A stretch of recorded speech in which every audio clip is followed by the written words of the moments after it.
Yung isang squad mag-scour. Mag-scour ng isang squad. Baka may mga, ano pa daw dyan, may mga baril-baril or kung ano man. Dito lang. Clear naman na doon. Dito lang banda. Dito lang. Ha? Umakit sa kanila. Umakit ko na. Doon, napan ko na doon. Doon banda. Pinuntahan mo na din. Ba't ka napunta dito, Chantal? Why did you come here?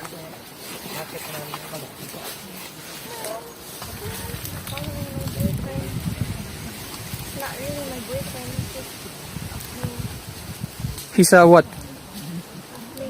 Fling? Fling. Why did he take you here? In Mindoro? What's his purpose? where he's from. Clear natin. Where he's from. Ikutan lang natin. Ha? Where he's from. His family? But I If you don't trust him, then why did you come with him? thought I could trust him, but he didn't treat me well, so I just wanted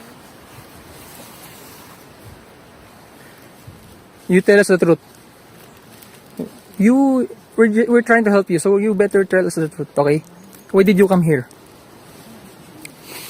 I'm embarrassed. Why? What are you embarrassed about? Staying here for a boy when I should have been with my family. Okay, it's okay. You eat first, you eat. Ikutan natin. So, you came here December 27, ever since you were here na. So, His family, and then when did you go here? January 31st.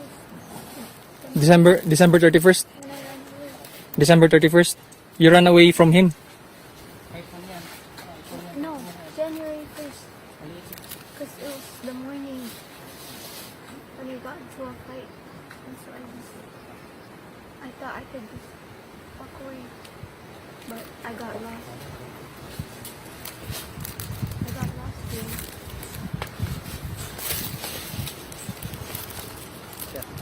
Nalito na.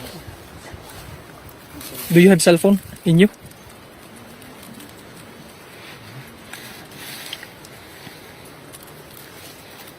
Ito ilagayan niyo sa nakuha niyo. Sama na po yun. Doon sa kanya. Tumutas na. You have your cell phone with you? Hanapin natin. I-check niyo daw. Wala doon. Do you have a cellphone?